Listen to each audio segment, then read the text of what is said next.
Bonjour à tous et bienvenue à nouveau sur la chaîne Proactive Boss. Aujourd'hui, on va faire une analyse technique du Bitcoin. On va regarder un petit peu ce qui s'est passé précédemment et on va essayer de voir, justement, essayer de anticiper un petit peu ce qui pourrait se passer dans les jours à venir, tout simplement pour le Bitcoin. Donc on va faire un petit peu une analyse technique, on va essayer de retracer un petit peu donc, ce qui s'est passé cette semaine, on va même aller un petit peu plus loin, on va aller jusqu'à 28 avril, le moment où finalement il y a eu ce petit bull run, et puis on va essayer de voir ce qui va se passer dans les jours à venir, on va essayer de, comme j'ai dit à nouveau, anticiper un petit peu, essayer de prédire, même si on sait très bien que les performances futures ne dépendent pas des performances passées.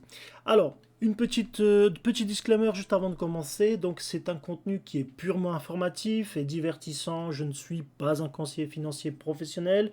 Vous pouvez consulter des professionnels avant de prendre des décisions financières.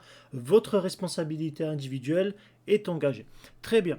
Alors, aujourd'hui, donc, on va rapidement survoler cette article qui parle justement de la barre des 100 000 dollars qui a été dépassée donc par le Bitcoin. Alors, bien évidemment, qu'est-ce qu'il nous dit? Tout simplement, la crypto-monnaie la plus populaire au monde avait vu son cours augmenter puis chuter après l'élection du Donald Trump. Elle n'avait pas atteint son seuil depuis février. Donc ça veut dire que concrètement, depuis le mois de février, on a eu quand même une tendance neutre, voire baissière, jusqu'à 28 avril, où finalement tout a explosé. Tout a vraiment pris une dimension assez rapide.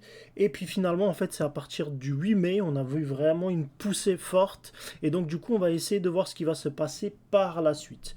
Alors, donc maintenant que les États-Unis apparaissent plus raisonnables et concluent des accords avec d'autres pays, les crypto-monnaies repartent à la hausse, constate Stéphane Ivra, analyste de chez Coinbase, pour qui il y a clairement un retour de l'appétit pour le risque. Exactement. Après avoir atteint son record historique de 109 000 dollars le 20 janvier, le jour donc de l'investiture de Donald Trump à la Maison Blanche, le Bitcoin avait dégringolé, tombant sous la barre des 67 000 dollars en avril.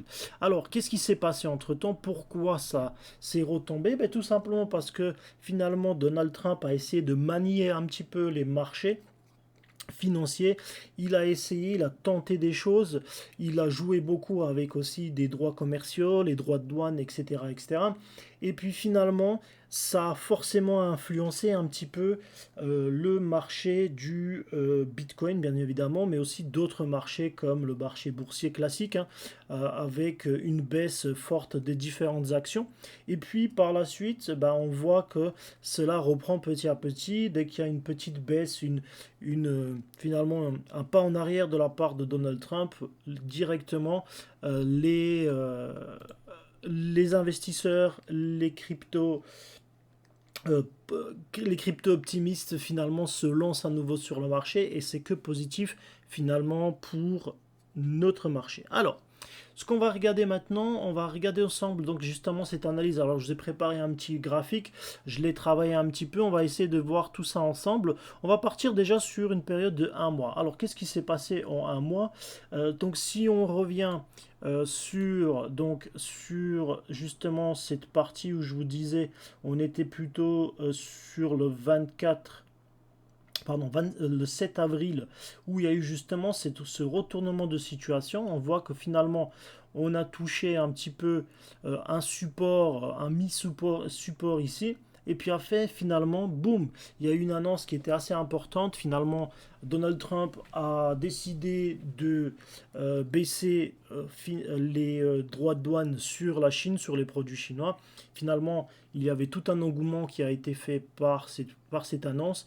Et donc, automatiquement, le marché a repris ses formes. Et puis, en fait, on voit cette évolution finalement petit à petit. Dans un premier temps, donc en fait, toutes ces annonces qui ont été faites au préalable, qui finalement étaient des annonces où on se bagarrait un petit peu avec tous les commerciants du monde et tous les États du monde, finalement, maintenant, on voit qu'il y a une reprise positive. Donc, cette reprise a commencé à partir du 7 avril.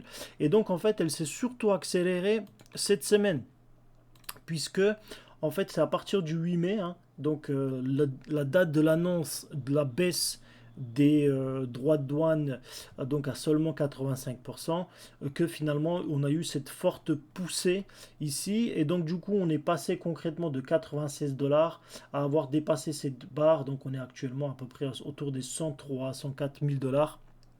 Ça dépend finalement du moment duquel on discute. Alors, donc si on rentre plutôt sur des 4 heures, donc en fait ce qu'on voit, c'est que tout simplement, donc à partir du 8 mai, en fait, on avait cette forte poussée encore qui était ici.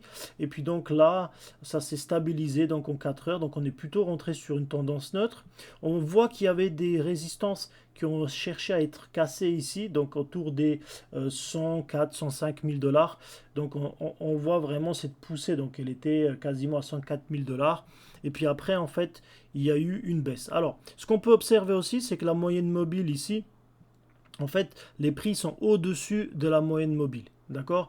Donc forcément, quand le price action il est au-dessus de la moyenne mobile, ça tout simplement, ça présage plutôt une tendance haussière. Alors par contre, ce qu'on voit ici, donc c'est ce qui se dessine donc sur les 4 heures, c'est qu'il y a un ralentissement ici, finalement, de cette tendance à vouloir casser cette résistance. Et donc du coup, il y a deux scénarios possibles. Le premier scénario, c'est que finalement, on va casser ici cette résistance et puis on va monter. Donc le prochain palier alors sur lequel on devrait s'attarder, ça serait plutôt un palier qui serait autour des qui serait plutôt autour des 105 000 dollars. Donc ça veut dire que si on casse ici, alors je vais essayer, voilà, si on casse ici, ben forcément il y a une montée qui est programmée, on va dire ça comme ça, qui est programmée pour aller atteindre déjà un palier de 105 000 dollars.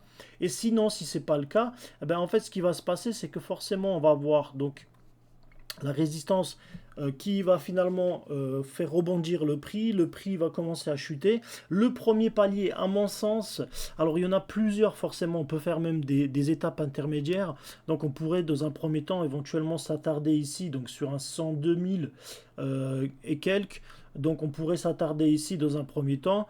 Donc si on dessine, alors si on va dessiner un petit support ici, un mini support, donc en fait le mini support il serait plutôt par là. Voilà. Donc on aurait un mini support qui serait sur ces prix-là. Donc dans un premier temps, une première étape, un passage obligatoire, donc où on pourrait mettre un stop loss si jamais vous faites du trading en daily. Donc on pourrait mettre un stop loss à ces prix-là, donc autour des, on va dire, 102 440, 37, etc., etc. Donc vous allez vraiment devoir définir un price action, mais bref, donc ça sera autour des 102 400 et quelques. Et puis après, si bah, justement, si ce support-là, il est à nouveau cassé ici, ben on pourrait se retrouver donc sur un support un petit peu plus bas, donc à mettre un stop loss sur un 101 000, autour de 101 300. Voilà, donc après, si on casse vraiment plus bas, ben le prochain palier, donc c'est vraiment des étapes mini, hein, quand on regarde bien, on pourrait aller plutôt sur un 100 000, et puis après en dessous de 100 000, forcément là, on tomberait plutôt sur 99 000, et puis la dernière étape pour moi ici, elle serait plutôt autour de 97 000, parce que quand on regarde plutôt en daily, vous voyez en fait, on a vraiment ici, alors je vais aller même en weekly pour qu'on puisse aller un petit peu plus loin. Donc en fait, vous voyez, pour moi, ça serait vraiment ici, hein. Donc là, pour moi, le support sur du weekly, donc sur hebdomadaire, on serait plutôt vraiment en dessous de 93 000 dollars. Donc ça serait vraiment le support actuel, le support sur plusieurs semaines finalement, parce qu'il a été dessiné, donc il a été quand même dessiné depuis novembre 2024, donc ça fait quand même un support qui est assez costaud. Donc pour pouvoir le casser, bah, il va falloir vraiment qu'on passe en dessous. Alors ça ne veut pas dire que c'est pas possible, mais quand on regarde ici la forte poussée qui a été effectuée donc à partir du 21 avril, et puis que ça s'est consolidé un petit peu ici dans un premier temps. Donc il y a eu cette consolidation donc pendant une semaine. Et puis après ça a propulsé finalement euh, les, euh, les prix vers ces prix beaucoup plus importants. Bah, on voit finalement qu'il y a ces tendances haussières. Donc, et même si on revient un petit peu plus loin, donc là je vais partir plutôt sur du mensuel. Vous voyez, on est quand même sur des prix qui sont plutôt sur du bull run. Sur du mensuel, bah en fait, on voit que le price action, il est vraiment au-dessus. Donc, le prix, franchement, la prochaine, une fois que si ça jamais ça casse à la baisse, ce qui n'est pas forcément le cas, parce qu'on voit que vraiment que le price action, les chandelles ici, elles s'éloignent très loin de de cette moyenne mobile simple. Donc finalement ici on a vraiment un décrochage qui s'est effectué et donc la réalité, c'est que il y a fort probablement, on va encore monter un petit peu, mais il y aura plusieurs donc tendances neutres. À mon sens, ici, on va avoir une tendance neutre qui va se dessiner. On va revenir un petit peu sur 3 heures, 4 heures. Donc pour moi ici, il y aura forcément une tendance neutre qui va se décider. Lundi, ça sera peut-être une journée décisive. Donc à partir du 12, où on verra vraiment ce qui va se passer. Donc à nouveau, si on casse, on irait. Donc si on casse, on va plutôt vers 105 000. Si on rebondit ici sur la résistance, ben on descendrait par étapes. Donc on descendrait jusqu'à à peu près 100 000. Donc comme je disais tout à l'heure, 101 300, 400, ça dépend en fait. Voilà, ça on peut malheureusement pas prévoir à 100%, mais sachez que vous avez la possibilité d'avoir justement ces étapes intermédiaires.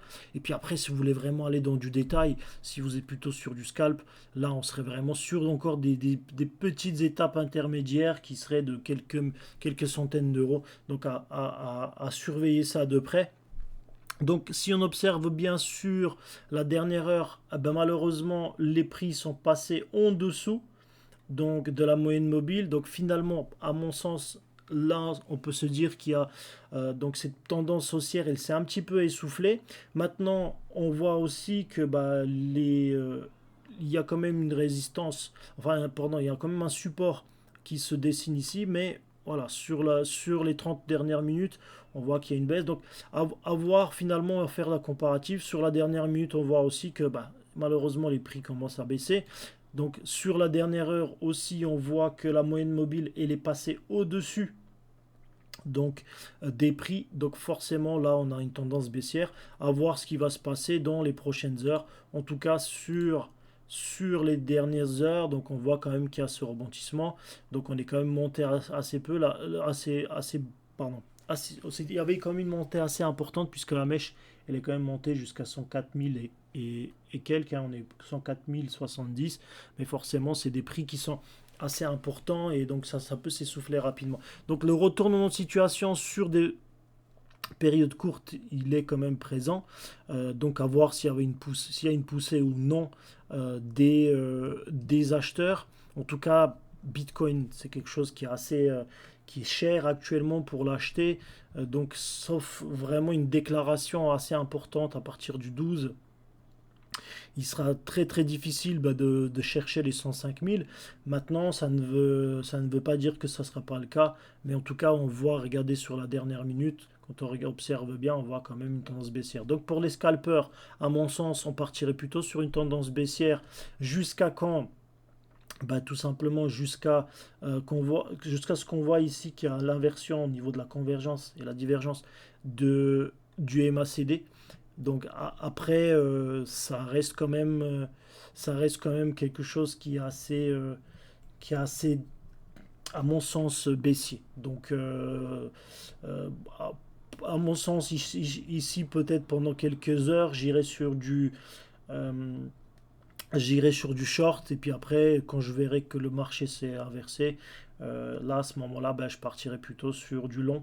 Mais en tout cas, pour l'instant, sur la minute, sur du scalp, on est plutôt sur la tendance baissière et on voit vraiment se confirmer avec ces grandes chandelles hein, ici qui poussent vers le bas. Donc après, voilà, pour l'instant, pour moi, il y a clairement une tendance baissière qui peut être stoppée finalement ici. Mais voilà, sur les dernières 1, 2, 3, 4, 5, 6, 7, 8 minutes. Donc on a plutôt une tendance baissière. Et ici, quand on regarde, observe bien, on avait plutôt une tendance neutre. Et puis là, ça s'est accéléré ici. Bon, on a on a ce marteau finalement qui commence à se dessiner, à voir comment ça va se terminer. Mais on voit que finalement le corps de la chandelle est très petit pour l'instant. Et donc du coup, à mon sens, il y aura forcément une continuation de baisse. Voilà, écoutez, en tout cas, ça m'a fait énormément plaisir d'échanger avec vous sur cette analyse technique finalement sur le Bitcoin. Bien évidemment, s'il y a quoi que ce soit, vous n'hésitez surtout pas, laissez-moi des commentaires, abonnez-vous. Mon objectif, c'est déjà d'atteindre les 500 abonnés. Ça sera pour moi un énorme plaisir. Je sais que voilà, vous commentez assez rapidement mes vidéos, vous me partagez avec moi vos expériences et ça me fait extrêmement plaisir. Donc n'hésitez surtout pas. Et puis moi je vous dis à très bientôt.